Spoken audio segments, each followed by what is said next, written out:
au contrôle de cette conférence, que ton Esprit Saint, de qui vienne toute bonne pensée, toute bonne action, qui a donné le droit savoir et la claire vision à tes apôtres, puisse nous diriger. Toi qui es vivant pour les siècles des siècles. Amen. Amen. L'archevêque métropolitain et son vicaire général étant empêchés, c'est sous leur casquette d'abord et les miennes propres de vicaire forain et de curé de la paroisse que je vais prendre la parole. Cher conférencier, abbé Benjamin, docteur en philosophie, à tout seigneur, tout honneur, honorable philosophe, Monsieur Ambroise Bayakissa, coordonnateur, modérateur de cette conférence débat, révérend pasteur, Swami Patrice, Monsieur le Président honoraire du Centre des civilisations Luango Frédéric Pambou, Monsieur le Directeur des éditions EMI, à Pontenoy, distingués invités, en vos rangs et grades, toute préséance scrupuleusement respectée, chers tous, amis de la Sophia. C'est pour moi un réel plaisir que de m'adresser à vous ce matin en cette salle d'honneur dédiée à Monseigneur Émile Godefroy-Poity Tagore pour vous souhaiter la bienvenue tout en vous remerciant de votre présence à ce grand rendez-vous de la science en hommage à l'un des philosophes et sociologues allemands les plus influents de l'après-grande guerre. Je citais Habermas Jürgen, membre de la seconde génération de l'école de Francfort. Son œuvre monumentale, qui s'étale sur plus de 6 décennies, a impacté la pensée contemporaine. En vous souhaitant la bienvenue, je ne saurais manquer de vous signifier l'honneur qui échoue à notre espace de Christ roi, abritant déjà l'école Saint-Justin de Laïque d'être aujourd'hui le lieu privilégié d'une telle cérémonie grandiose consacrée à cet illustre personnage dont les mérites et contributions laissent entrevoir un héritage aussi multiforme que varié à la postérité, tour à tour dans les axes de sa théorie de l'agir communicationnel, renouvelant ainsi la théorie critique en déplaçant la raison monumentale à domination technique vers la raison communicationnelle, de sa théorie de renouvellement de l'espace public, analysant ici la démocratie comme un processus vivant de la libération essentielle entre l'État et la société où se forge l'opinion publique. Sa conceptualisation du patrimoine constitutionnel, une forme d'identité politique qui n'est pas fondée sur l'ethnicité, mais sur l'attachement aux principes démocratiques et aux droits fondamentaux, ce qui fut très crucial pour l'après-guerre en Allemagne, car son opposition à la tradition nationaliste allemande afin de promouvoir une vision pro-européenne et compatriote fut un plaidoyer pour la modernité de l'Europe, ceci dans un engagement très actif dans les débats de son époque. Son exhortation à l'interdisciplinarité donne à la pensée l'avantage de se situer au croisement de la philosophie, la sociologie, la linguistique, le droit et la politique, offrant ainsi à tous une analyse plus complète des sociétés modernes, au détriment des analyses qui saucissonnent la réalité souvent très complexe. Pour terminer, nous saluons son mérite en cette tentative de concilier les libertés individuelles à la cohésion sociale par le dialogue à tout niveau, en campant sa réflexion sur l'exigence morale très forte face au risque du totalitarisme et de la raison. Je vous souhaite d'être tout ouïe, tout oreille, et vous remercie d'avance pour votre attention soutenue aux différentes interventions. Merci.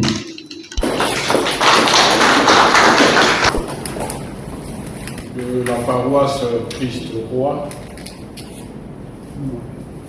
respectés membres du corps ecclésial, distinguée assistance, tous rangs et qualités finement considérés, je vous salue. Je voudrais quand même, quel est le terme que je vais utiliser, redresser un peu ma brève présentation. Honorable, oui, j'ai été député, c'est des titres qui restent. Philosophe, ça c'est mon ami Benjamin Samanou qui me colle cette grosse étiquette. Moi, je me reconnais simplement comme un modeste travailleur du concept. Chers invités, le dernier congrès de la Société congolaise de philosophie, SOPHIA, tenu en 2024 à Brazzaville, a inscrit au rôle du mandat du bureau exécutif actuel, dirigé par le professeur Ebomé Mangessa, le lien entre la philosophie et la cité. Cette catacrèse, cette espèce de déplacement de sens, ou cette dégéographisation du lieu traditionnel de la philo vers la cité. Benjamin Samanou est, vous vous en doutez, membre de la SOPHIA, et il s'est proposé de dire aujourd'hui cette conférence sur le thème, je cite, « Critique et communication, les tâches épistémologiques actuelles de la philosophie moderne et contemporaine », une lecture de Jürgen Habermas. Fin de citation. Benjamin Samanou, vous le savez sans doute, est prêtre de l'archidiocèse de Pointe-Noire depuis le 10 juillet 1994. Il est docteur en philosophie de l'éducation après avoir soutenu une thèse sur Jürgen Habermas et la controverse épistémologique contemporaine sur rationalité et éducation. C'est une contribution à l'analyse des fondements de l'éducation, véritable sujet d'actualité. Je puis dire que le conférencier habite bien son sujet parce que déjà en 1999, il a soutenu son mémoire de maîtrise en philosophie sur Jürgen Habermas et le problème de la rationalité scientifique et technique à la faculté de philosophie de l'Institut catholique de Yaoundé, et aussi son mémoire de DEA, diplôme d'études approfondies, en 2001, sur rationalité et fondements philosophiques des droits de l'homme, une lecture de Jürgen Habermas dans Droit et démocratie. Le docteur abbé Benjamin Samanou est auteur de plusieurs articles dans la Semaine africaine. Il a enseigné la philosophie au petit séminaire de Luango, au grand séminaire de philosophie Firmin Georges Singa, et l'éthique chrétienne au grand séminaire cardinal Émile Biaïenda. Benjamin Samanou a enseigné aussi comme vacataire à l'Institut d'études politiques de Lyon 2, en France. Alors il a choisi de dire une relation sur Jürgen Habermas. Dans le numéro du 16 mars 2026 du journal Le Figaro, Gérald Garuti, philosophe et homme de théâtre, a écrit que la parole, selon Habermas, peut nous aider à sauver nos démocraties. Sauver nos démocraties, donc il y a déjà une interrogation sur l'état de santé de nos démocraties. En réalité, il a fait un constat sur les démocraties qui se sabordent, sur la tyrannie technologique, sur le pessimisme des esprits face aux violences dans nos sociétés et entre États. en rendant hommage au philosophe Jürgen Habermas, décédé le 14 mars dernier, à l'âge de 96 ans, Gérald Garuti estime que notre philosophe, qui fera l'objet de la conférence, est l'un des derniers philosophes à incarner un certain esprit européen, à incarner la promesse actuelle d'une raison émancipatrice. Avec Habermas, l'humanisme, dirons-nous, n'est pas ascensoir physique, il n'est pas mort, pour peu que l'on en prenne soin, en fondant une parole véritablement humaine, rationalisée et mise en partage. Le contexte allemand de Habermas donne à voir la substitution des idéaux humanistes de vérité, dignité, liberté et justice par les impératifs technicistes de l'efficience, de la performance, de la productivité et de la rentabilité. J'ai dit contexte allemand, mais en réalité, sous toutes les latitudes et depuis l'après-Deuxième Guerre mondiale, les repères se délitent, tout est évalué en fonction de la rentabilité et du profit commercial. Donc, ce qui est recherché en premier, c'est l'efficience, comme je l'ai dit, c'est la performance, c'est la productivité, c'est la richesse, au détriment de l'humain. Et à ce sujet, on peut s'interroger sur les différents discours d'un des grands de ce monde. Je vais prendre tel pétrole, je vais prendre ceci, je vais prendre cela. Comme s'il était le propriétaire à la place de Dieu lui-même. Mais pourtant, au-delà de ce fatras, Habermas va refuser le désespoir. À son avis, la période actuelle est celle de l'advenir de l'homme, en réalité. C'est la véritable ère des Lumières sous un autre jour. Il va donc philosopher sur ce qu'il a appelé une éthique de la communication, un agir communicationnel, dont je crois savoir que le docteur Abbé Benjamin Samanou va nous dérouler les ressorts et les valeurs.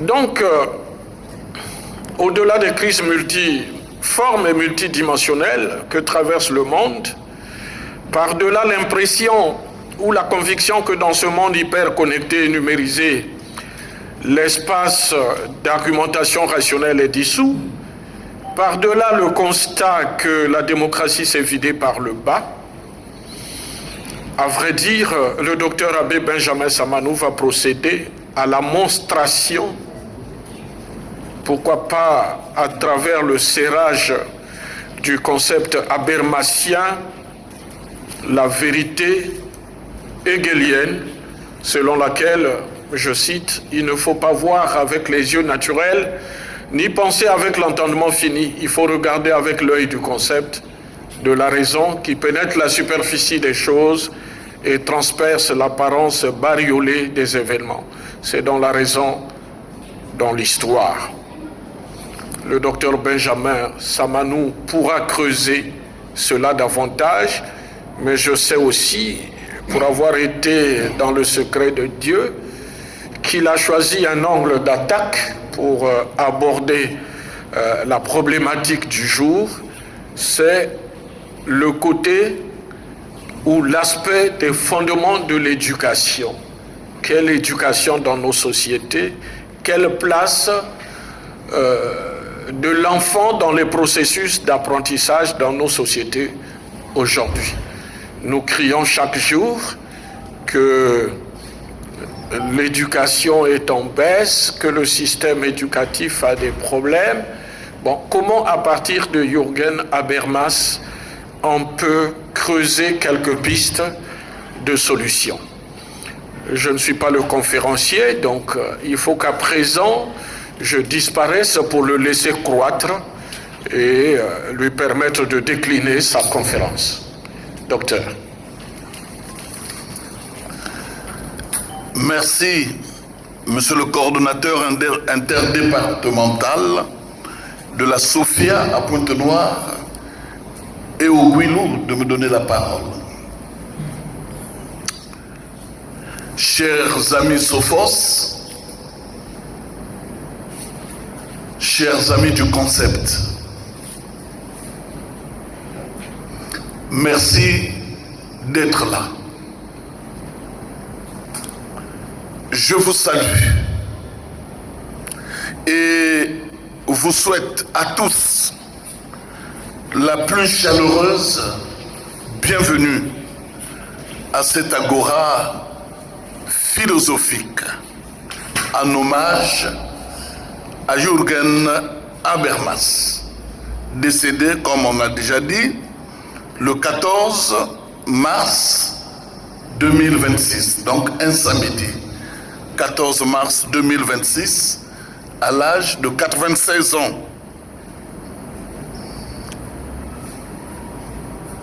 Et puisque nous sommes là pour lui rendre un hommage vibrant,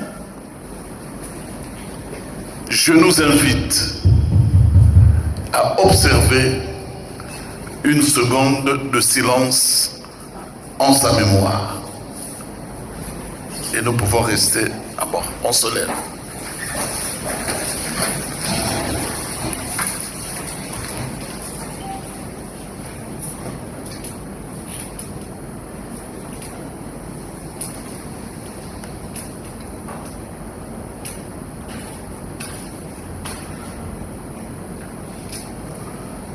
Merci, nous pouvons nous asseoir.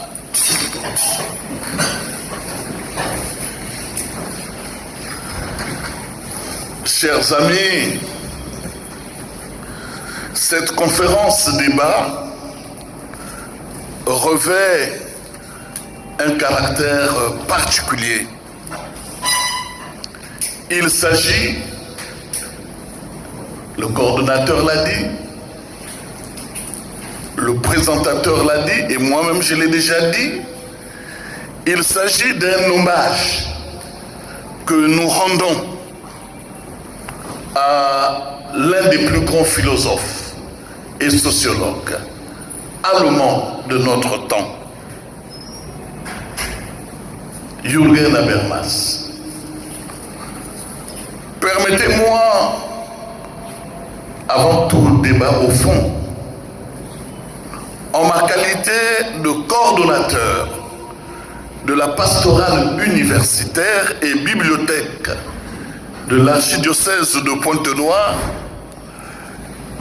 de vous dire que ça m'est une joie et un immense honneur d'initier et d'organiser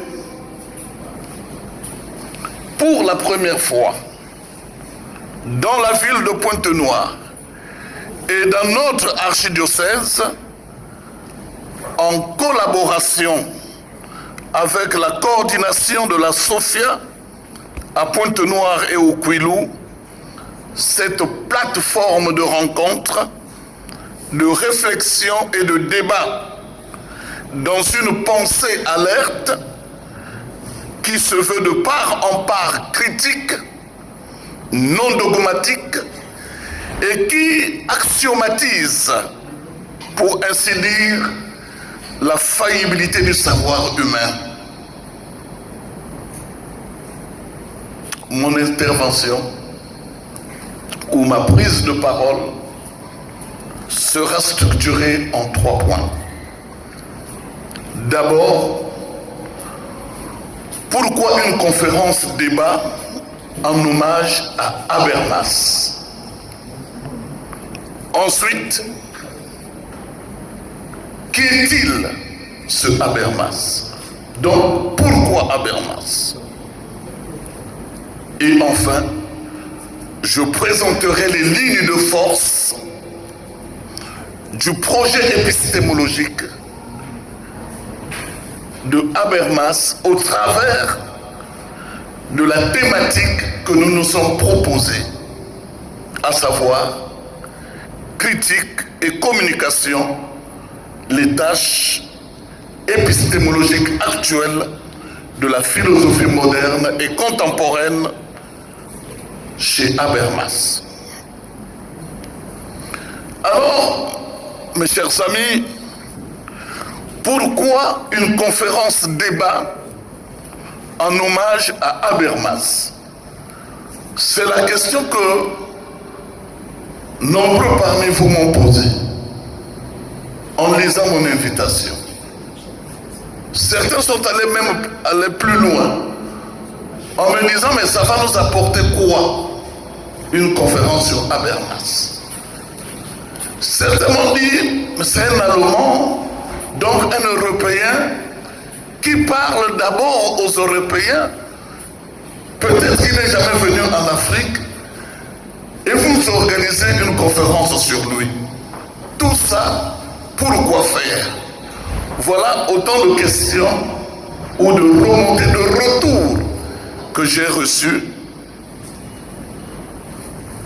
de vous ou de certains parmi vous. Alors, je voudrais d'abord situer le cadre, pointer le point d'ancrage de cette conférence. Cette conférence, mes chers amis, est à inscrire dans le mouvement d'idées de ma thèse de doctorat que j'ai soutenue le 13 décembre 2025 dans le cadre de la chaire de l'UNESCO de l'École normale supérieure, l'ENS, de l'Université Marine-Ngouabi. Cette thèse, et le Cordo l'a rappelé, portait justement sur Habermas. Le thème, on l'a rappelé, Jürgen Habermas et la controverse épistémologique contemporaine sur rationalité et éducation, une contribution à l'analyse des fondements de l'éducation. Dois-je encore vous rappeler que cette thèse a été validée par une mention très honorable avec les félicitations du jury. Le jour de la soutenance, deux réactions. La première, quand bien même il était le président de mon jury, le professeur émérite, le philosophe Charles Zakari Bowaou, a dit publiquement devant tout le monde que cette thèse était une thèse de la maturité. Les professeurs Augustin Moutoualé, qui était mon encadreur scientifique, mon directeur de thèse, venant de Paris, de l'Université catholique de Paris, et le professeur Ghislain Thierry Mangissa Ebom, notre examinateur, ont dit de cette thèse qu'elle était une thèse de la promesse. J'avais accueilli ça comme étant des compliments et j'en suis fier. Alors pourquoi une conférence, débat en hommage au Habermas, en m'inscrivant dans le sillage bien sûr de ma thèse?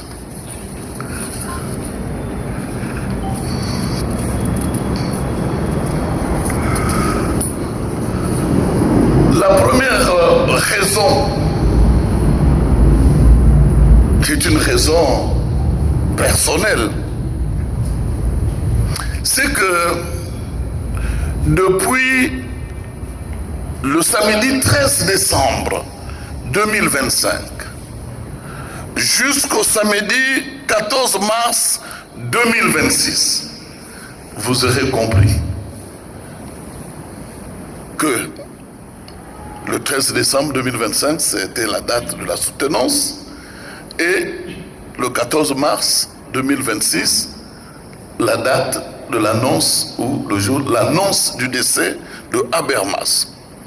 Alors, dans cette fourchette temps, dans cet espace-temps, je suis allé chercher sur Google, dans les réseaux sociaux, j'ai fait de la recherche avancée pour voir si dans cette fourchette-là, dans cet espace, s'il y avait des thèses qui avaient été soutenues sur Habermas. Je me suis rendu compte que non. Et donc, je suis l'unique, le dernier, impétrant, doctorant, à avoir soutenu une thèse sur Habermas de son vivant. Et pour moi, en tout cas jusqu'au moment où je fais cette communication, c'est un motif de fierté. Et c'est une raison, entre autres raisons, qui m'a poussé à initier cette rencontre. La deuxième raison, c'est que depuis la date de ma soutenance, je sentais comme une attente, un besoin, un désir auprès des amis sophos qui me demandaient, qui se disaient, mais fais-nous quelque chose, fais quelque chose.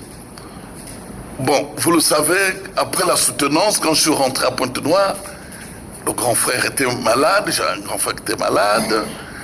Après, il nous a laissés. Et puis, il fallait organiser tout cela. Donc, j'étais un peu, peut-être pas perdu, mais enfin, voilà. J'étais préoccupé par tout cela. Et après ça, je devais apporter les correctifs, donc, sur mon travail pour le rendre, afin qu'il soit déposé à la bibliothèque. Donc, ça m'a occupé tout ça.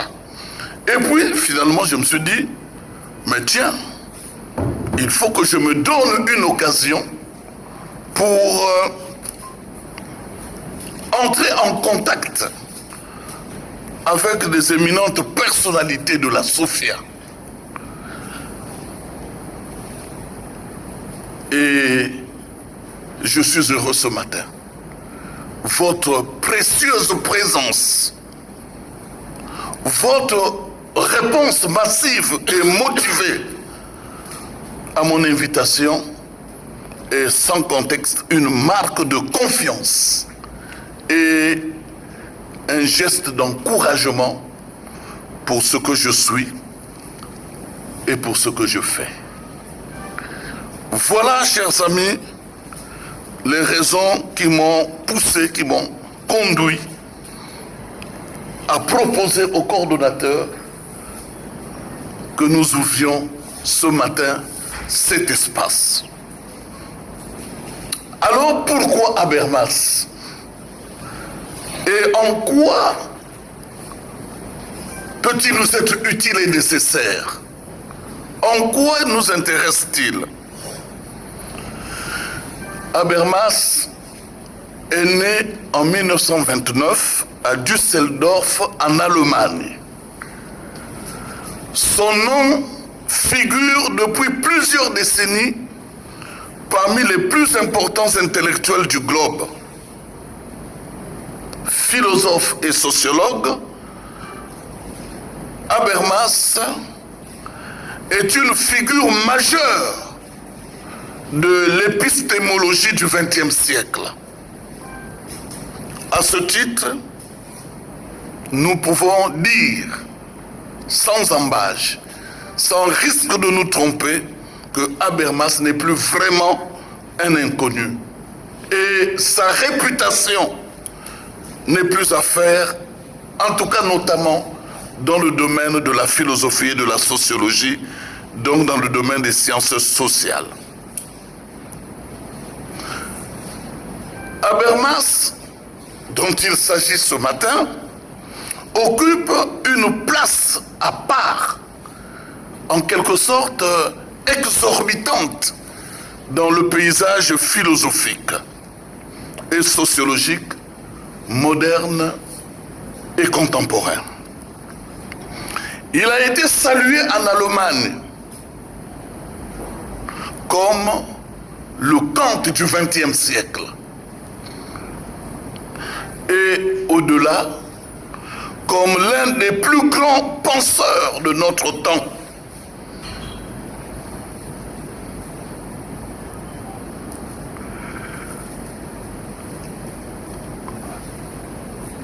Ce Habermas est considéré comme l'héritier, ou plutôt comme le représentant majeur de la deuxième génération de la théorie critique de l'école de Francfort, après le retour d'exil de ses fondateurs, Max Horkheimer et Theodor Adorno. Habermas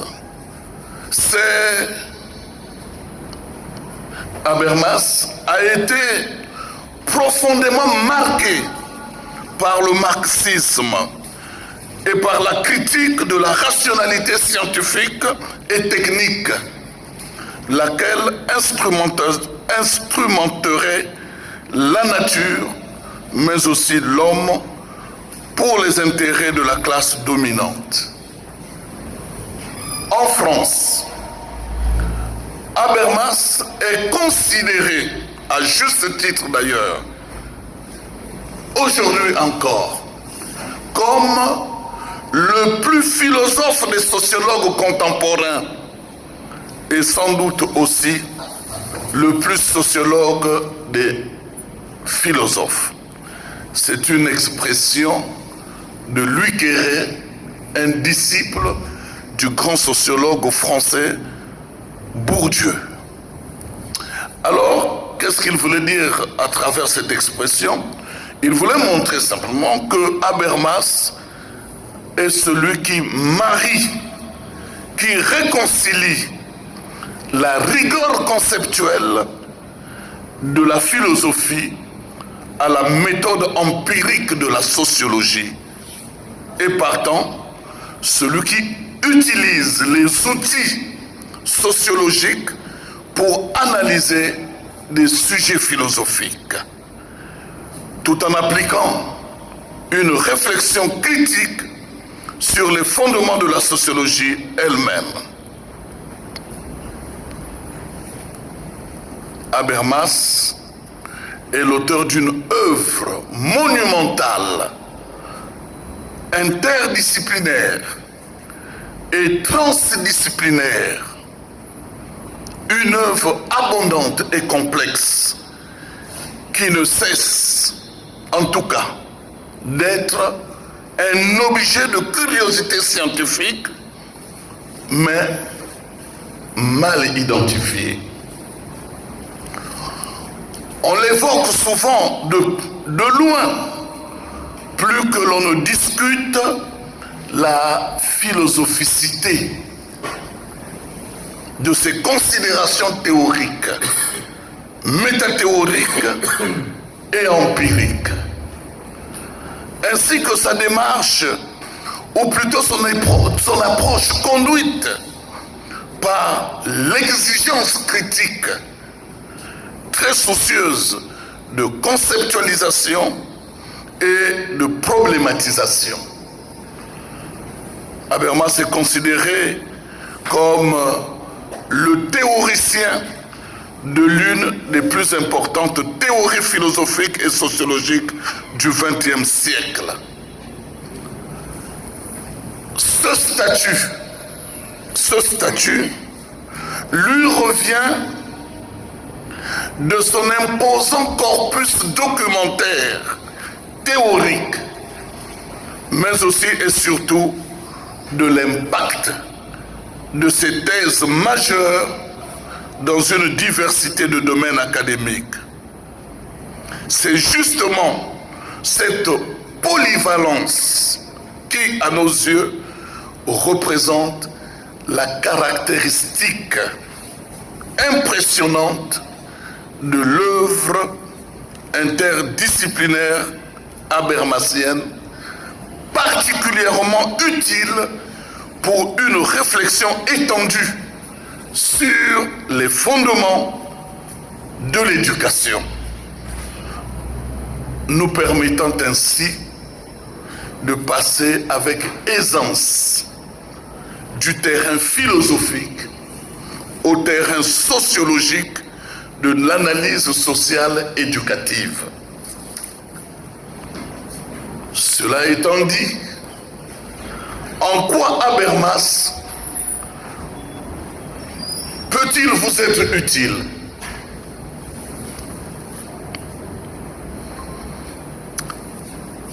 Habermas est une figure inspirante. Qu'est-ce qu'une figure inspirante? Une figure inspirante est une figure qui me parle et me provoque, me donne à voir et à entendre. C'est une figure qui, à partir du lieu, du monde où elle a vécu, de son époque, de son contexte culturel, social, politique, économique et spirituel, vient me parler dans les choses qui sont actuelles. La figure inspirante entre en interaction avec les questions d'actualité qu'elle met en discussion et propose des réponses. La figure inspirante est celle qui me bouscule dans mes certitudes, dans mes croyances, mes habitudes, qui me réveille dans mon sommeil dogmatique. C'est celle que j'entends de loin ou de près dans mes discours et que je vois agir dans mes pratiques. Habermas, figure inspirante, est celui avec qui j'entre en dialogue de sujet à sujet. Ces discours et ces pratiques ne sont pas seulement ex cathedra, mais également des témoignages et des invitations balisant mon chemin de pensée, d'engagement et d'action. La figure inspirante reste donc inspirante et ne parle pas à ma place. Même si j'y fais référence régulièrement, je reste toujours moi, en dialogue avec elle. Je peux m'adresser à elle dans un je-tu, lorsque je me débat directement avec ses pensées et ses agirs. C'est aussi une figure que j'invite dans la conversation ou dans la controverse pour soutenir ou éclairer le dialogue. C'est la phronésis me rendant intelligible à moi-même et aux autres à partir de mon engagement dans le champ politique. Voilà, chers amis de la Sophia, ce que représente une figure inspirante une amie d'une grande sagesse pratique, un exemple à suivre dans l'engagement, une compagne de route intellectuelle et spirituelle.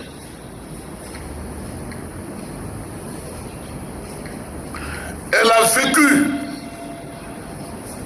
elle a répondu aux questions cruciales et brûlantes de son temps et peut donc m'accompagner dans ce que je dénonce, dans ce que j'énonce et dans ce que j'annonce. Alors vous allez me dire, est-ce le cas de Habermas? Pour ma part, la réponse est sans équivoque, disons sans ambiguïté, oui. Eh bien, pourquoi? Eh bien, c'est ce qui a motivé mon choix de cet auteur. Le choix de Habermas, pour moi, comme figure inspirante de ma thèse, ne relève pas de la contingence, ne relève pas de l'arbitraire. Ce choix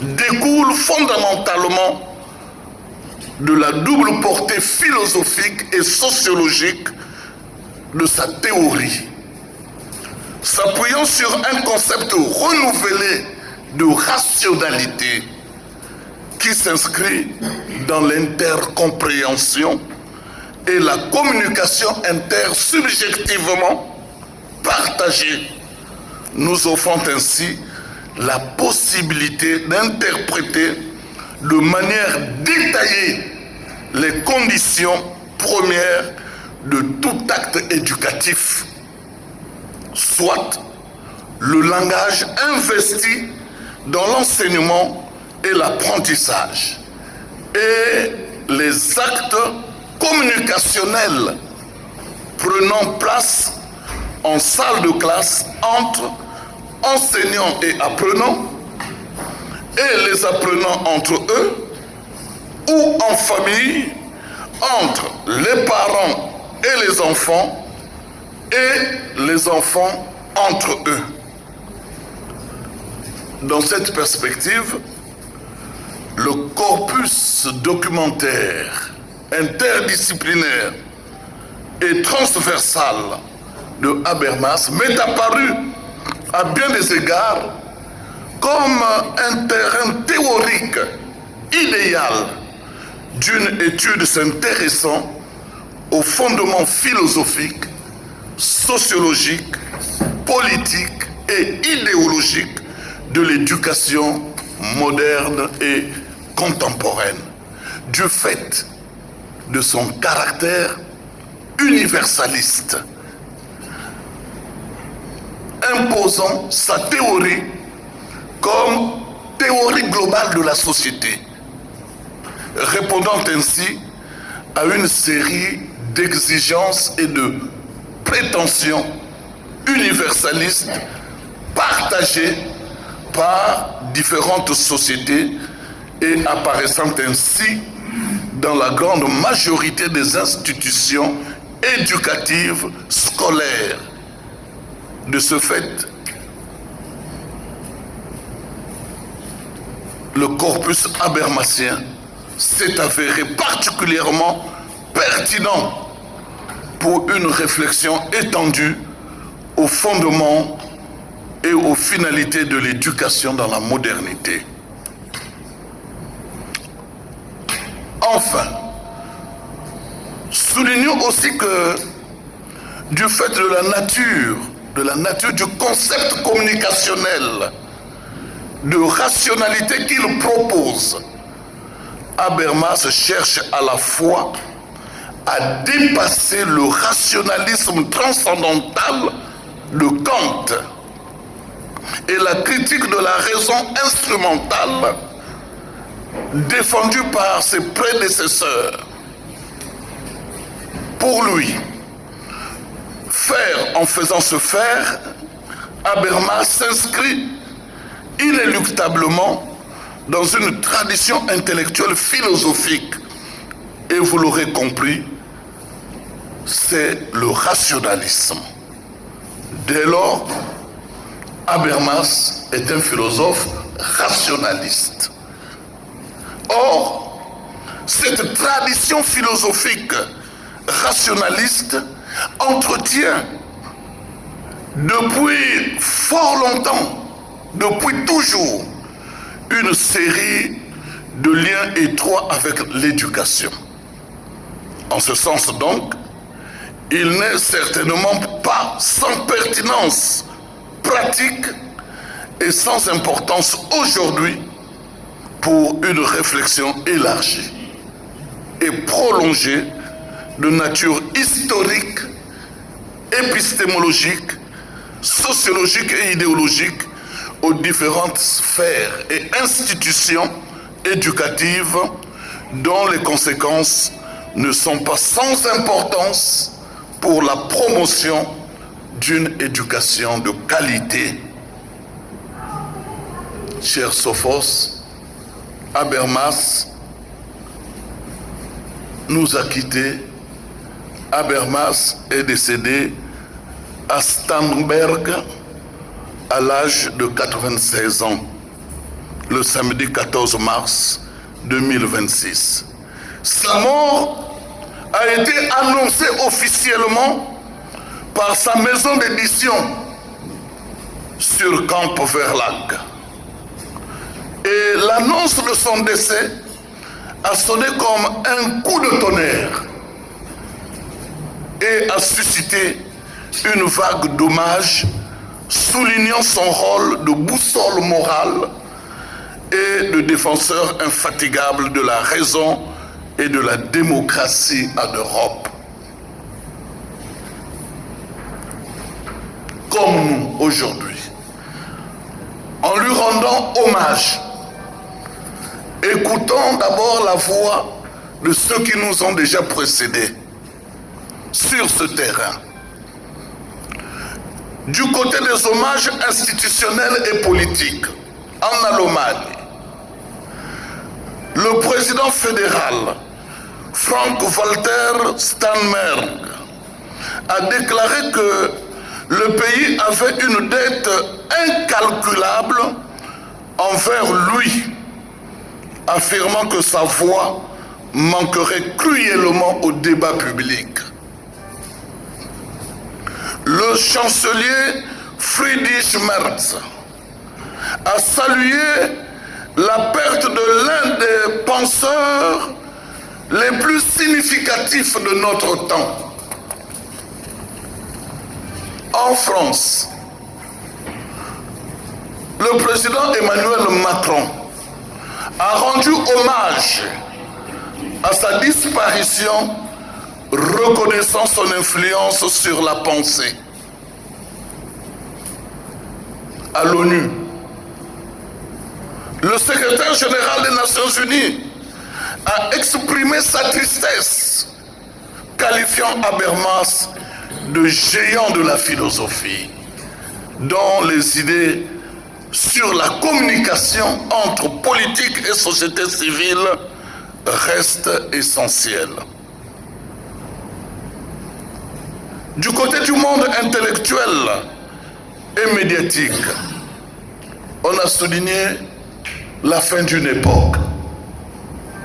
De nombreux médias comme France Culture et le Nouvel Obs l'ont décrit comme le dernier grand philosophe, marquant le crépuscule d'une certaine idée de l'intellectuel engagé du XXe siècle. Un héritage précieux.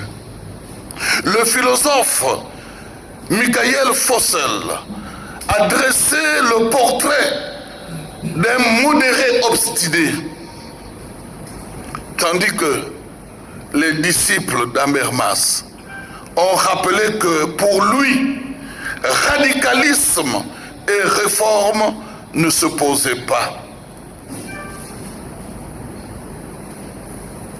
dans cette vague des hommages, il y a eu aussi des critiques et des débats. Je ne vais pas tout recenser ici. Pour dire simplement que son décès a également ravivé des discussions sur ses prises de position récentes, notamment son soutien à Israël.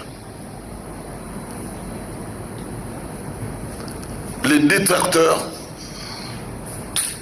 qui se sont engagés dans cette voie de la discussion ont critiqué la pensée, le caractère universaliste, universel de la pensée de Habermas. Cela étant, j'en viens maintenant au troisième point de notre communication relativement au thème que nous nous sommes proposés. Mes chers amis, bon, j'avoue dès le départ que j'ai déjà dit beaucoup de choses sur Habermas. Toutefois, je suis bien conscient qu'il reste encore beaucoup à dire. Dans ce que j'ai dit, vous percevez que Habermas est un auteur particulièrement difficile et complexe. Il n'entend rien moins que proposer une nouvelle théorie de la société reposant sur deux paradigmes, la critique et la communication. Mais cela pourquoi?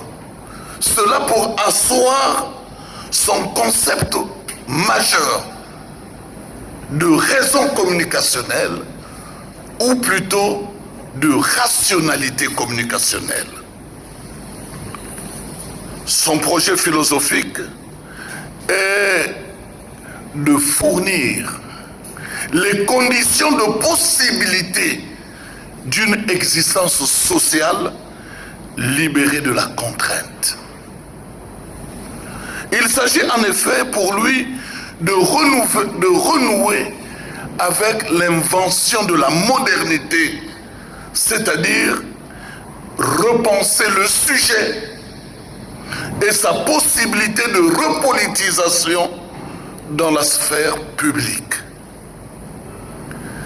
Pour exécuter ce programme, Habermas fait une critique en règle des philosophies de la conscience, des philosophies du concept, des philosophies du sujet. Pour lui, il faut réinventer la modernité. Ça veut dire quoi? Ça veut dire sortir de la philosophie du sujet.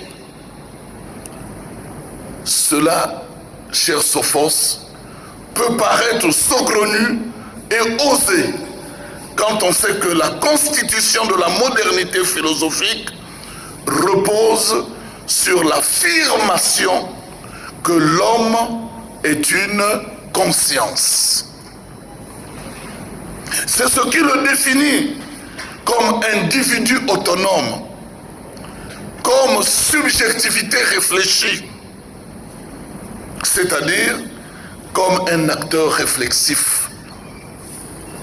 À travers donc l'irruption de la subjectivité, ce qui est en jeu, c'est moins l'affirmation d'une condition accomplie ou d'une réalisation de l'autonomie individuelle que l'énonciation d'une prétention d'être l'auteur de ses actes et de ses représentations. Il y a plusieurs, justement, versions de la philosophie de la conscience, comme vous le savez déjà, que ce soit le méthodisme de Kant et de Descartes, que ce soit la phénoménologie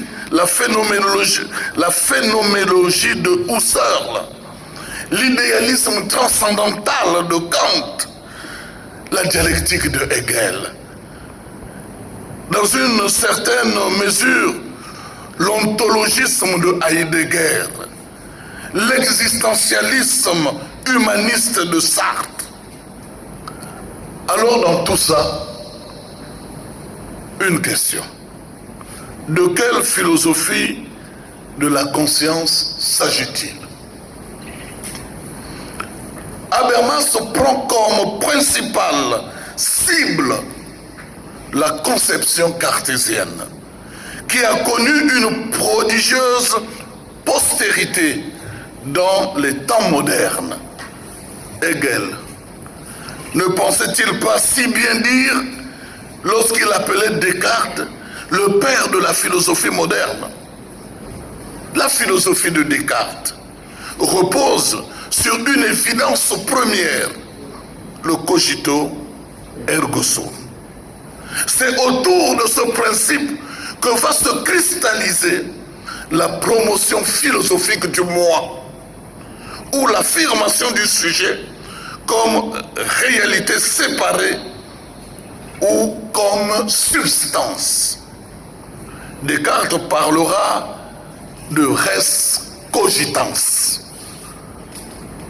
Je laisse de côté le raisonnement par lequel Descartes parvient à la découverte de cette vérité rationnelle, notamment l'itinéraire que vous connaissez déjà du doute méthodique. Disons simplement, pour faire vite, que le cogito cartésien est la découverte de la certitude simultanée de l'existence d'un jeu et de l'acte de pensée. Le sujet n'est sujet que s'il se sait pensant, sentant, voulant, doutant. C'est cela la conscience. Agir de quelque manière que ce soit et savoir qu'on est soi-même par l'acte là même. Quand je dis je dis je pense. Précisons que penser chez Descartes ne se réduit pas à l'activité intellectuelle, mais c'est tout acte de conscience. Une telle philosophie qui définit le sujet par la conscience est réflexive ou, pour employer un terme électronique, autoreverse. Alors Habermas va donc contester, il conteste l'autoréférentialité du sujet conscient de soi. Celui-ci prétend être la source ultime de légitimation de tout, y compris de lui-même. C'est un sujet solipsiste qui se pose comme maître et possesseur de la nature, ou juge arrogant et suffisant. Une telle position, cher Sophos, implique une position chosiste et dédaigneuse de l'autre, qu'il soit objet ou autre sujet. En conséquence, le sujet est pensé comme sujet absolu. Il se pose comme autotélique. Il est sa propre finalité. Il n'est tributaire de rien ni de personne. Cette hypostasation de l'ego est au fondement d'une vision progressiste de l'histoire où la raison, la déesse raison, est présentée de manière emphatique et ampoulée. Du coup, l'histoire devient la manifestation de la rationalité. Contre une telle conception, Habermas réactive la critique du sujet en l'articulant sur la psychanalyse freudienne. Cela l'amène à penser le monde comme un lieu d'effectuation déformante et pathologique de la rationalité. En ce sens, la théorie de la raison communicationnelle se veut donc une reconstruction thérapeutique de la modernité malade d'elle-même, un décentrement du sujet renfermé sur lui-même. Habermas parle de décolonisation du monde vécu. Une telle entreprise, on s'en doute bien, nécessite une redéfinition du sujet, libéré de son identité narcissique et de la manipulation stratégique.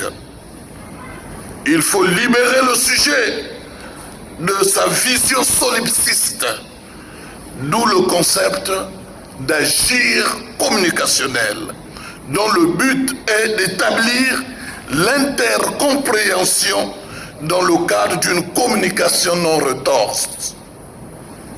C'est-à-dire qu'il faut comprendre le sujet comme un sujet dialogique sous le paradigme de l'intersubjectivité médiatisée par le langage. C'est pour donc tenter de dépasser les apories de la philosophie du sujet que Habermas invoque une autocritique de la raison et entend élaborer un concept plus large, quoique post-métaphysique, de rationalité, celui de rationalité communicationnelle. Ainsi, chez Habermas, la communication langagère permet de penser un concept de rationalité beaucoup plus englobant que de le faisaient les philosophes du sujet. Ici, Habermas invite à un changement de paradigme, au passage d'un nouveau modèle philosophique, en l'occurrence celui de l'intersubjectivité langagère ou de la communication. Son sujet n'est pas métaphysique, mais critique. La rationalité ne peut pas être définie de façon substantielle, comme l'adéquation d'un savoir ou d'une conduite à des canons dogmatiques d'ordre métaphysique ou religieux, ce qui écarte en particulier les doctrines du droit naturel. Le concept de rationalité se veut purement procédural. Alors, et là on va atterrir, merci. Bon. La suite est aussi tellement intéressante. Alors, Habermas distingue trois fonctions de langage. La cognition, dont la tâche est de forger les pensées et de présenter les faits.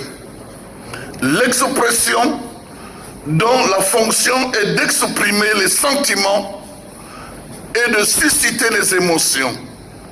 Enfin, la communication, qui consiste à faire part de quelque chose, à soulever des objections et à réaliser des accords. Ce qui sert de référence à cet aspect de la langue constitutive d'une vision du monde, c'est que l'homme pense, sent et vit uniquement dans la langue. Et c'est par elle qu'il doit être formé.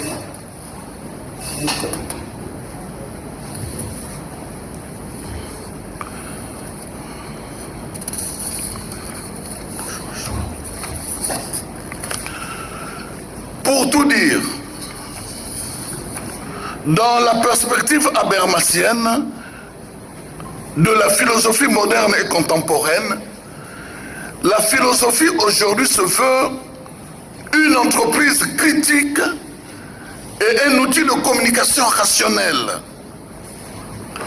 La philosophie démasque, démystifie déconstruit les faux semblants, les préjugés et les idéologies. Elle fonde ses présuppositions et ses propositions sur la raison par le dialogue et l'argumentation en analysant les concepts, les valeurs et les présupposés cachés ou qui se dissimulent en pseudo-rationalité, c'est-à-dire en idéologie, se voilant derrière les discours. Pour Habermas, la philosophie est un espace de communication, de dialogue, de discussion argumentative qui permet de passer avec aisance du terrain de la doxa, donc de l'opinion, au terrain de la raison universelle. La philosophie est un espace de débat comme celui qui va s'ouvrir déjà bientôt. La philosophie est un espace de débat, mais pas n'importe quel débat, débat rationnel. Et dans l'espace public, ce débat, cette discussion éclaire, clarifie la démocratie, notamment la démocratie participative et la communication dans un monde de plus en plus complexe. Voilà, monsieur le coordonnateur de la SOFIA à Pointe-Noire et au Kouilou, ce que je me suis proposé à partager avec mes amis Sophos. Je vous remercie.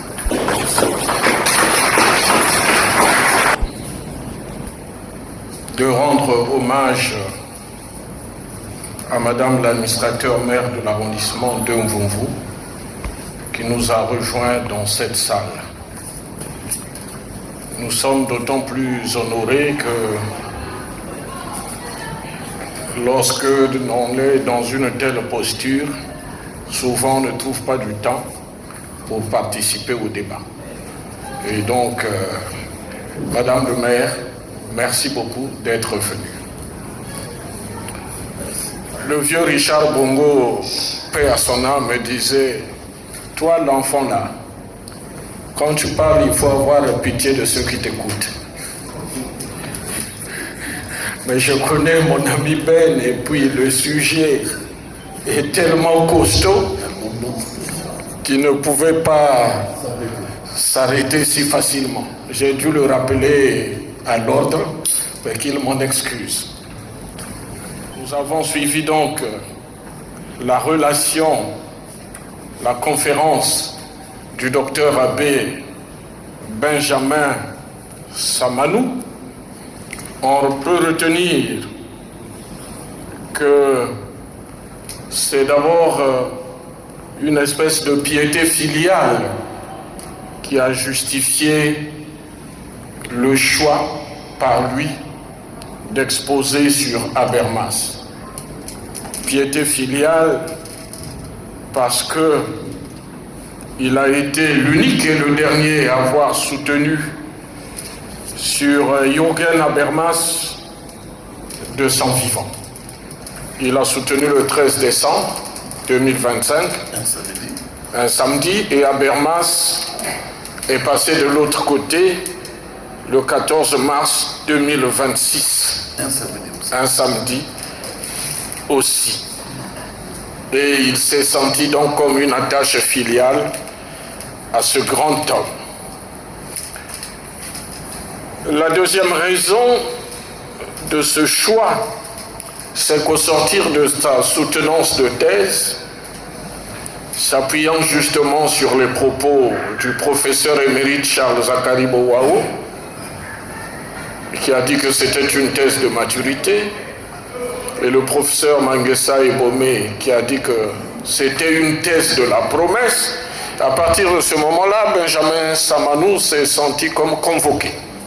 Convoqué donc à poursuivre et surtout à répondre à des attentes par rapport aux idées qu'il a déroulées sur Jürgen Habermas.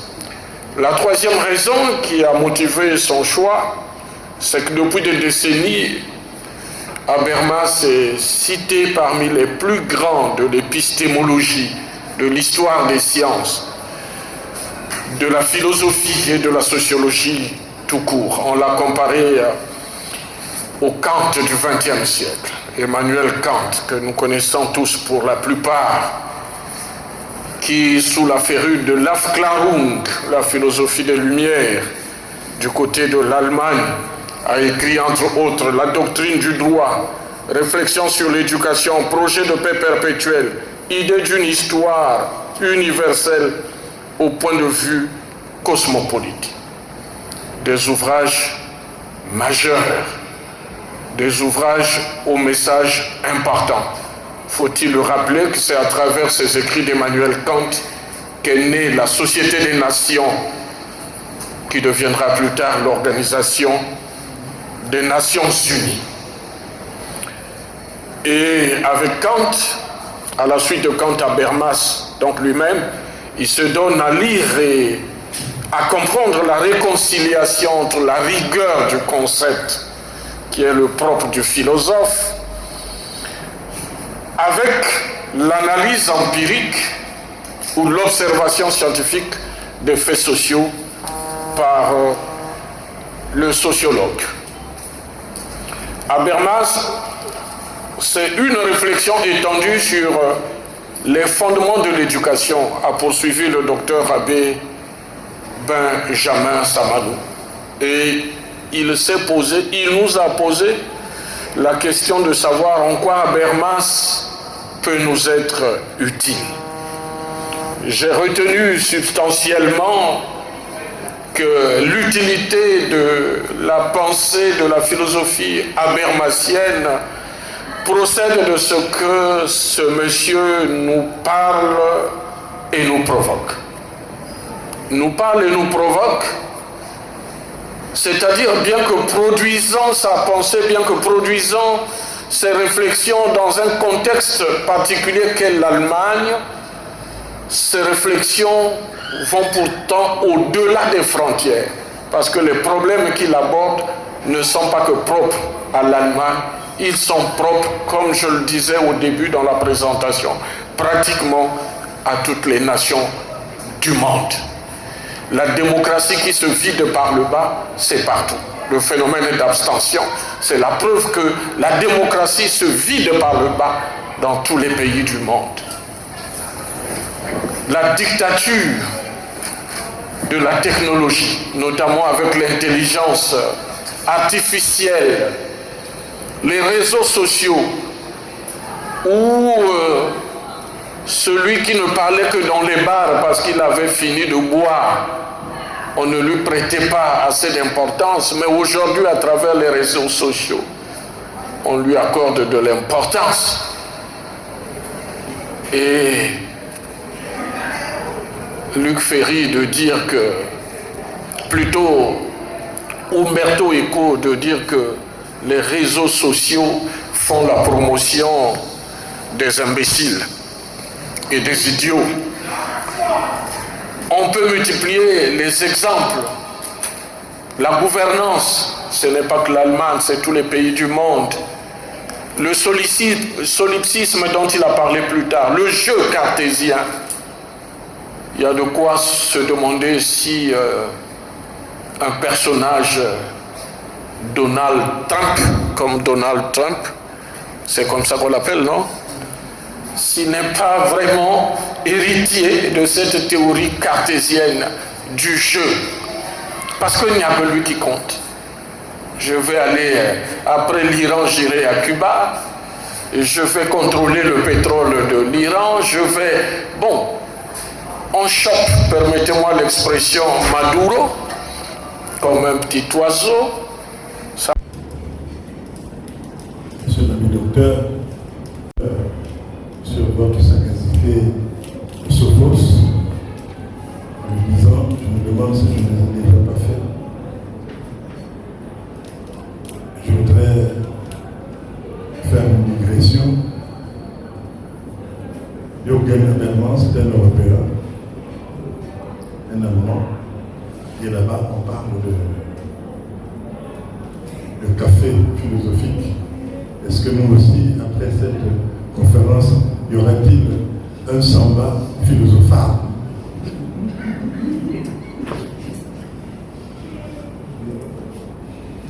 En réalité, je voudrais vous poser une question.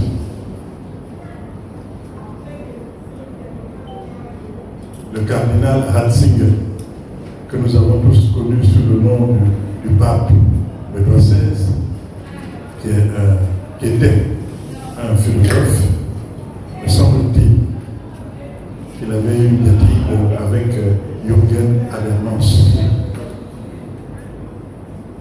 Est-ce que vous pouvez me rappeler la thématique de leur débat et l'issue de ce débat? Tout en félicitant l'abbé Samanou pour sa brillante communication et vous-même Bayard pour votre modération aussi. J'ose prendre la parole maintenant, bien que n'étant pas sophiste, ne prenons pas cette expression dans le mauvais sens. Mais je me permets de penser haut pour qu'à l'intérieur, quelques interrogations puissent sortir. La première interrogation, c'est de se dire, pour moi, ou peut-être pour bien d'autres, Habermas apparaît comme un objet philosophique non identifié. Et cela questionne sur désormais le type d'enseignement que nous devions donner ou mettre dans notre corpus scolaire et universitaire. S'il apparaît comme, entre guillemets, un des communs philosophes de notre temps, pour les philosophes et pour tout le monde, cela puisse être considéré comme une excuse pour moi. Mais pour moi, c'est un objet philosophique non identifié. Donc, qu'est-ce qu'il faut mettre dans le corpus scolaire, universitaire, pour que cette pensée forte soit intégrée et puisse être largement diffusée. La deuxième des choses, en tant qu'Africain, j'ai été quelque peu étriqué du fait qu'ici, on a déifié, on a mis dans l'absolu la rationalité. Alors que nous savions qu'en bon africain, on a toujours en nous une part de l'irrationnel. Donc, en magnifiant la pensée de ce philosophe, c'est comme si on nous amputait de quelque chose. Et en cela aussi, Bayard doit bien savoir que c'est l'esprit qui guide le monde. Si on enlève ce pendant-là pour s'enfoncer rien que dans la rationalité, je crois que ça poserait un certain nombre de problèmes. C'est comme aussi lorsqu'on met dans l'absolu la critique, mais il y a aussi la critique de la critique. Somme toute, c'est dommage que ce philosophe soit mort à 97 ans. Je crois que c'est que déjà au niveau de sa pensée, la pensée était sclérosée. Parce qu'il est d'aujourd'hui. Et aujourd'hui, nous sommes devant des grands enjeux. Et c'est pour cela que je renvoie la balle à son disciple, l'abbé Samanou, pour nous dire quelle peut être la continuité de la pensée de ce philosophe dans ce monde d'aujourd'hui qui est le monde orwellien, George Orwell, tout ce qu'il a écrit, aujourd'hui nous le vivons tous. Et quelle est la place, évidemment, vous, son disciple, dans ce monde d'aujourd'hui, pour faire la psychanalyse, où les pulsions de mort de Thanatos dominent les pulsions d'Eros. Et c'est là aussi quelque peu la limite, parce qu'en tant qu'homme de Dieu, lorsque vous avez abordé sa pensée, vous n'avez pas fait le lien avec la passion christique. Quel lien peut-on faire entre ce rationalisme de philosophes et aujourd'hui la pensée christique. Et en même temps, et c'est là où je vais chuter, si aujourd'hui Bayak a parlé de Trump, mais derrière Trump il y a eu toute une philosophie, toute une pensée, c'est le struggle for life, la lutte, le darwinisme. C'est le fort qui doit dominer le faible et écraser le faible et faire disparaître le faible.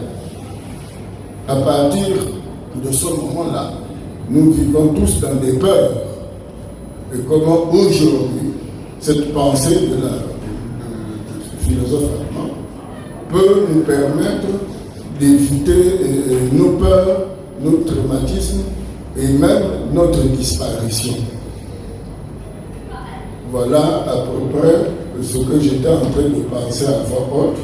Je répète tout en n'étant pas sophiste. Merci. Une thèse sur Habermas. Pensez-vous qu'il y aura une influence sur le programme scolaire de philosophie dans notre pays? La deuxième question, c'est juste pour savoir, vous avez soutenu, d'ailleurs pour la première fois, ce que je sache, une thèse sur quelqu'un qui n'était pas encore décédé. Une semaine après, il est décédé. Est-ce qu'il a, je veux dire, était-il au courant qu'il y avait quelqu'un qui soutenait une thèse sur lui? Donner une autre direction. C'est sur l'éducation.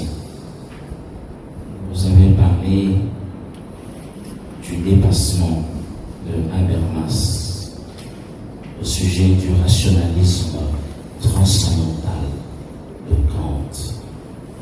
Il s'avère que Kant, pour atteindre l'universel, parle des empiriques et subsume les empiriques en passant par la raison, et ainsi de la raison atteint l'universel. Je voudrais que vous me montriez, père conférencier, de quelle façon Jürgen Habermas, en partant des mêmes empiriques, saisis comme, non pas comme fait, mais comme phénoménalité. Parce que les faits ne se meuvent pas. Mais la phénoménalité dans la société, c'est quelque chose qui est mouvant. Ce que nous avions reçu hier comme éducation, et puis chemin faisant change. Le Congolais d'hier n'est pas celui d'aujourd'hui. La forme améthyste du Congolais d'hier n'est pas celui d'aujourd'hui. Il y a changement, il y a mouvement phénoménal dans l'éducation. Comment, à partir du mouvement phénoménal de l'éducation, en passant par la rationalité, Jürgen Habermas peut atteindre l'universalité au sujet de l'éducation? La deuxième question est celle-ci. En parlant des fonctions du langage, nous avions souligné, il y a 3, la cognition, l'expression et la communication. Et probablement, ou spécifiquement, l'agir communicationnel.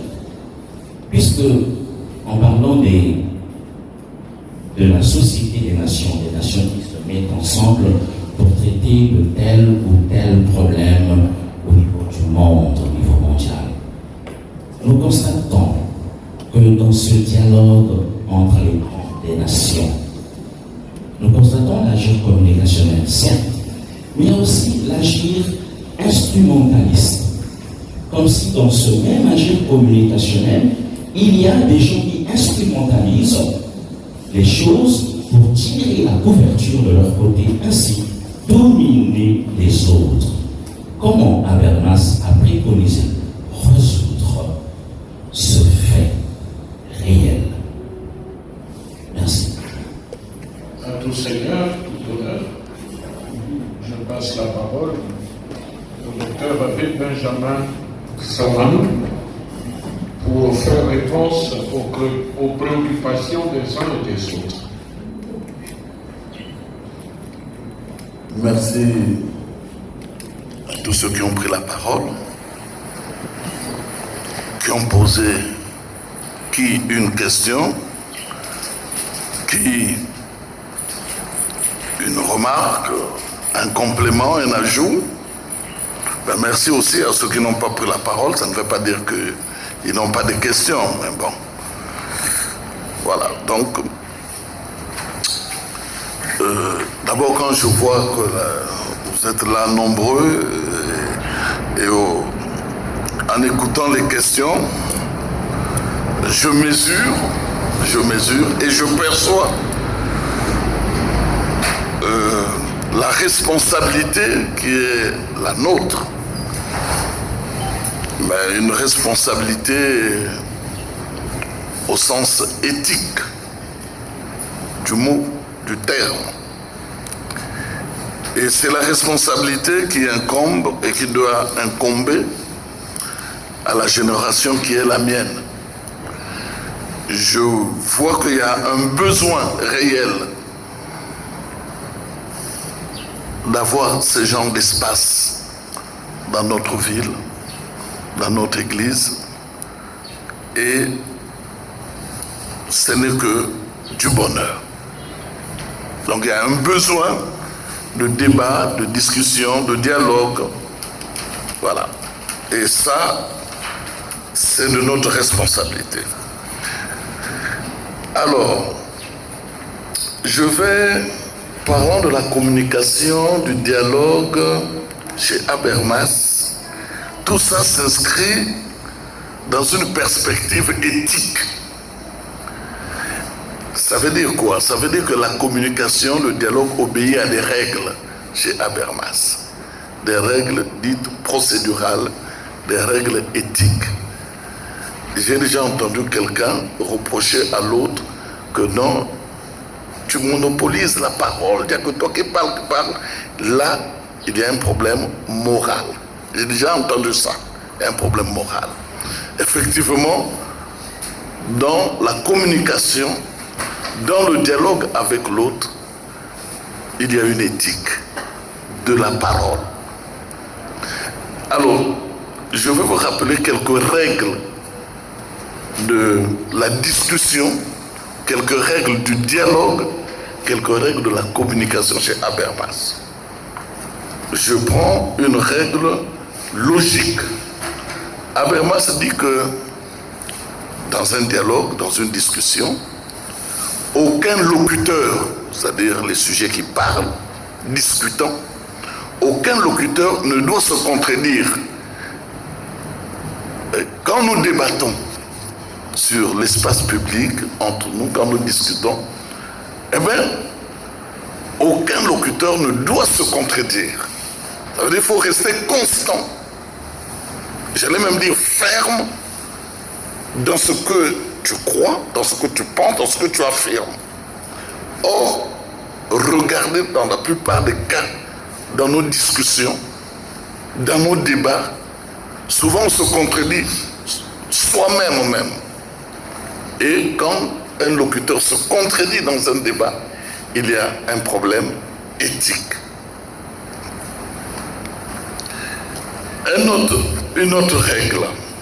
Il dit par exemple que tout locuteur qui applique un prédicat F à un objet A doit être à même d'appliquer F à tout objet qui, dans tous ses aspects significatifs, équivaut à A. C'est ici le principe d'équité. L'équité, c'est ce principe où il n'y a pas de différence. Ce n'est pas de l'égalitarisme comme tel, mais c'est-à-dire que c'est le principe qui, j'allais dire, nie tout ce qui peut tirer le débat par le bas.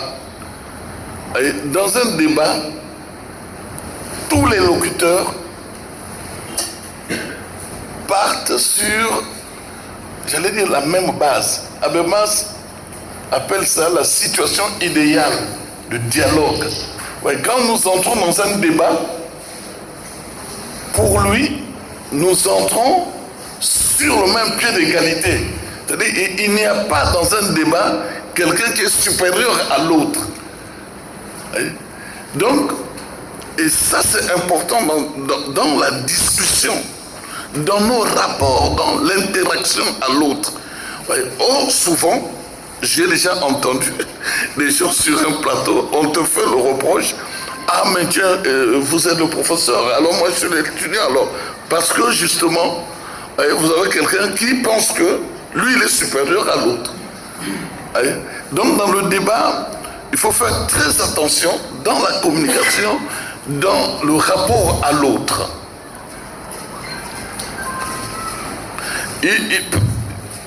Il dit encore que des locuteurs différents n'ont pas le droit d'utiliser la même expression dans des sens différents.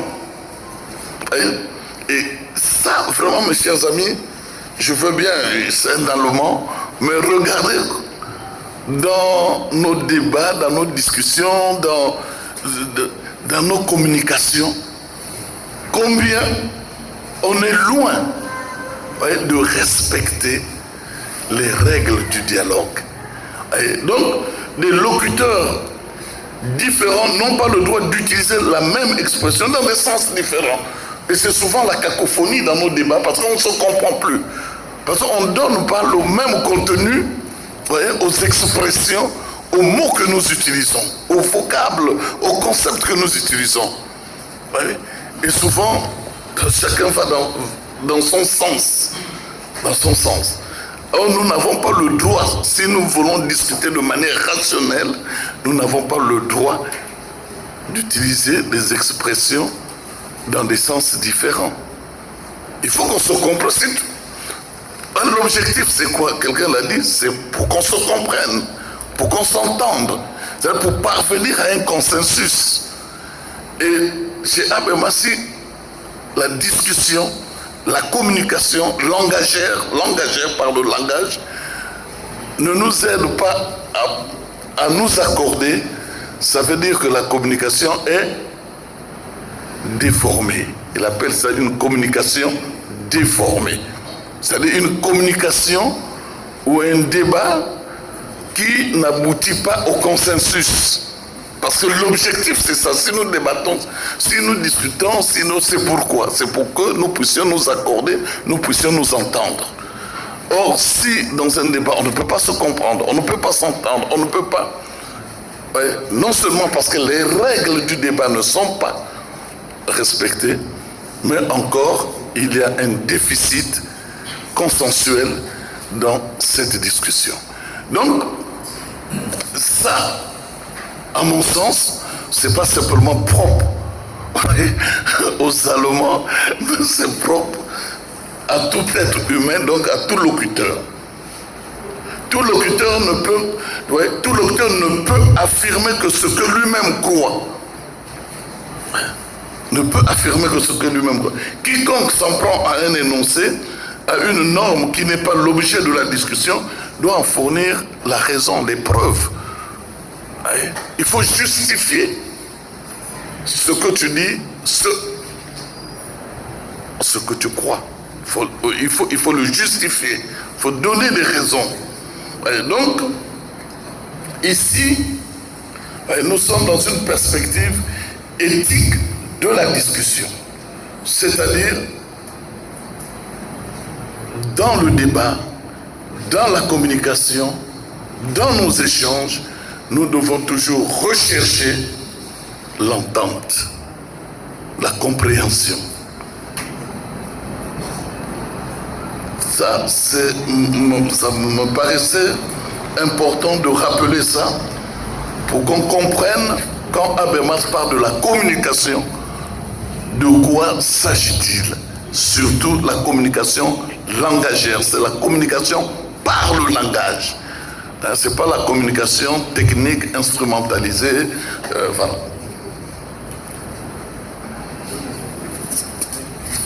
Alors, je pensais que, monsieur le modérateur, tu me rappellerais les questions. Ah, d'accord. Bon, parce que là, sinon, moi, je n'ai pas noté. Je faisais confiance au modérateur. Ok. La première, c'est qu'il pense que Habermas est un objet philosophique non identifié. Et il s'interroge d'ailleurs sur le type d'enseignement à donner dans nos institutions scolaires pour intégrer et diffuser sa pensée. D'accord, merci.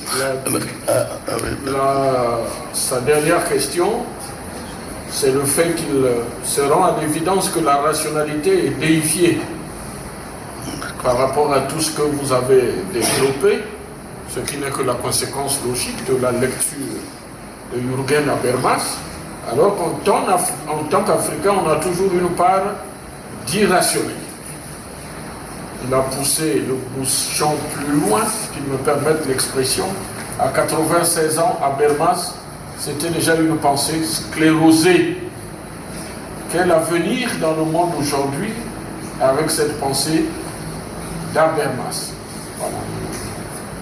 Ensuite, il constate une insuffisance dans votre logos, c'est le manque d'établissement de lien entre la pensée d'Habermas et la pensée critique. Christique, pardon. Christique. Ouais, Christ.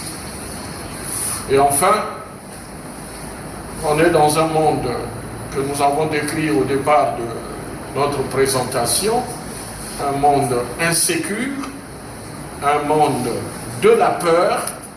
Comment pouvons-nous renoncer à nos peurs? Voilà pour résumer l'intervention de notre ami Frédéric Pambou. Bien. Non. L'homme Habermas, le philosophe, le sociologue, n'est pas un objet non identifié. Bien au contraire, il est tellement connu et il y a tellement de travaux sur Habermas que l'homme, l'auteur lui-même, j'allais dire, est un objet identifié. Maintenant, son corpus documentaire, c'est ça qui est mal identifié. Beaucoup parlent Habermas, et d'ailleurs c'est ce qui arrive souvent, quand on parle d'un auteur, il y a des gens qui parlent des auteurs, mais ils ne l'ont même pas lu. Vous voyez, c'est là où se trouve le problème. C'est-à-dire, Habermas, il est tellement complexe, il est tellement difficile, que beaucoup n'affrontent pas, ne recherchent pas quelle est la philosophicité qu'il y a derrière cette complexité de ses écrits. Et c'est là où j'ai dit que son corpus documentaire est un peu mal identifié. Mais l'auteur lui-même, qu'à cela ne tienne, il y a quand même des travaux sur Habermas, mais les travaux qui sont faits sur Habermas, c'est la plupart des auteurs prennent un aspect isolé de sa pensée et puis finalement ils généralisent. Or nous, dans notre thèse, ce que nous avons fait, ou ce que, pour être modeste, ce que nous avons voulu faire, c'est vraiment de creuser les textes même de Habermas. Donc ça nous a pris du temps, mais il fallait arriver là, pour essayer de donner un portrait un peu plus large de la compréhension de la philosophie de Habermas. Maintenant, alors, la question de l'irrationalité. Bon.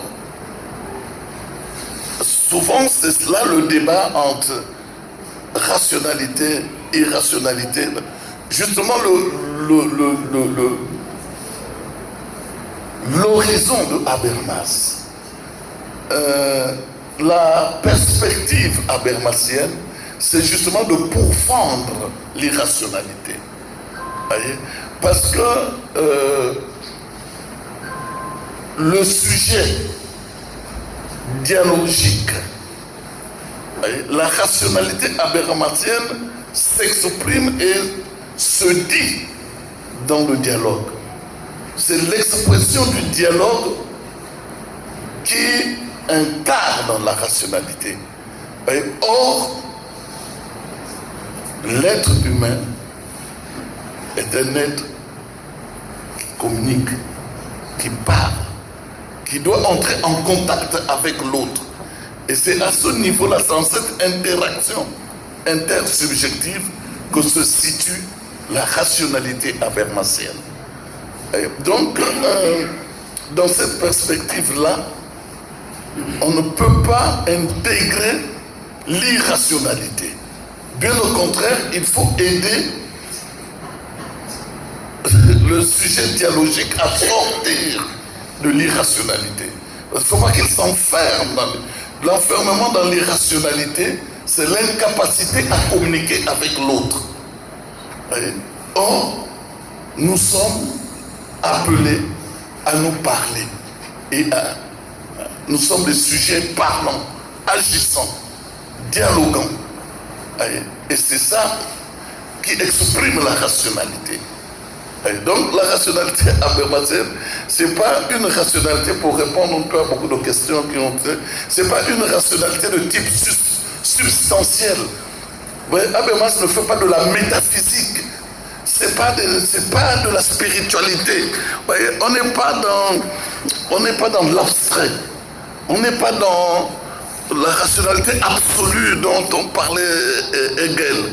Ici, et c'est là justement des questions en le lien entre philosophie et sociologie, parce que justement Habermas dit que cette forme de rationalité a échoué dans l'histoire de la philosophie. Vous voyez, que la philosophie s'est fourvoyée dans le concept, dans l'abstrait. Maintenant, comment réhabiliter? C'est ça le problème. Comment réhabiliter la rationalité qui s'est fourvoyée dans l'abstraction? C'est là où il fait appel à cette autre discipline pour lui qui est concurrente à la philosophie, la sociologie. Donc, Habermas réhabilite la philosophie à partir de la sociologie.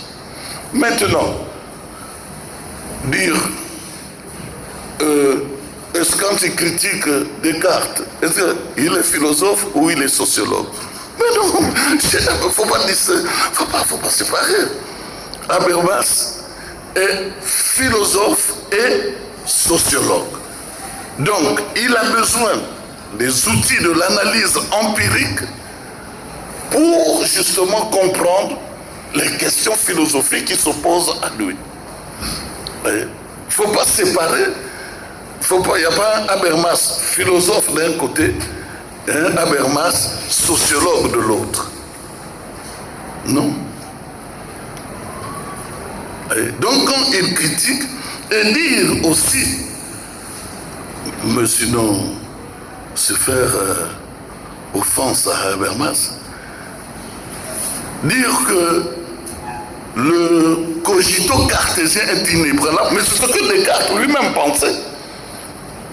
Descartes, parce que ça, pour Descartes, c'est l'évidence, c'est la certitude. Vous voyez, que vraiment, le je pense donc je suis, il n'y a plus une vérité qui peut dépasser, qui peut rendre. Mais déjà, il ne faut pas oublier, je pense donc je suis. Mais vous avez, connaissez Saint-Augustin. Saint-Augustin a dit si falor sum, c'est-à-dire si je me trompe, c'est que j'existe. Déjà sur cette base, ouais, d'un côté vous avez je pense donc je suis, mais de l'autre vous avez un autre philosophe théologien pour qui si je me trompe je suis. Alors, et si là il n'y a pas une déconstruction de l'ébranléité du cogito ergo sum, je ne sais pas qu'est-ce que ça peut être. D'une part. D'autre part, c'est ce que Habermas dit que le cogito ergo sum, on est dans l'autoréférentialité. Et lui, justement, il faut aider le sujet dialogique à sortir de cette conscience absolue qu'il serait le jeu. Pour lui, nous devons rentrer dans une relation, dans une interaction. Je tue. Voyez? Je ne suis pas seul. Ce n'est pas le jeu solipsiste. Voyez? Je ne suis pas seul. Je suis avec les autres. Et avec les autres, nous sommes appelés ensemble, voyez, à construire le monde. Alors, je ne sais pas si j'ai répondu aux questions. Donc. Et à tous d'être venus écouter le docteur appelé Benjamin Samanou. Un merci particulier à Madame le maire, qui finalement est restée là jusqu'à la fin. Tous nos hommages. Encore une fois, merci à toutes et à tous.